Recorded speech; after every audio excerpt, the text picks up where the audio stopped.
Hey guys, it's Sarah Seidelman, and I just got back from my run, so I'm not exactly ready for camera ready, but that's okay.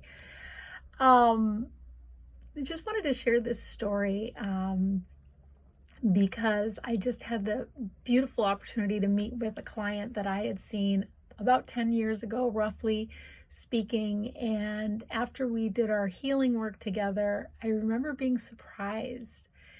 And it made me think of this story that my teacher had told me, because this woman, this young woman, stepped out into her calling so quickly and so publicly. It was like, wow, she was shot out of a cannon. And years ago, one of my teachers shared this story that they had taken the drums to Siberia.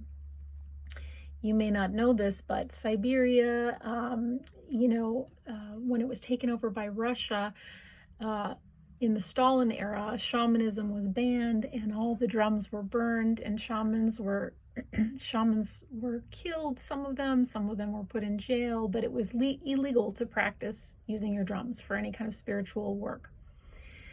Anyway, in the 1980s, there was a band of people that decided they wanted to bring the drums back to, shamanism, to replant those seeds back in Siberia. And so they brought a group of people to that region of the world, the taiga, and offered some basic shamanic 101 teachings.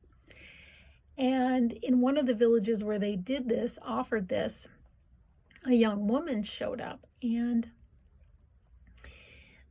so they introduced them, shared with them how to journey, much like I teach in my classes, in the same methodology, using the drum to alter the consciousness to access the helping spirits so that you can help yourself, help your family, help your community, be of service.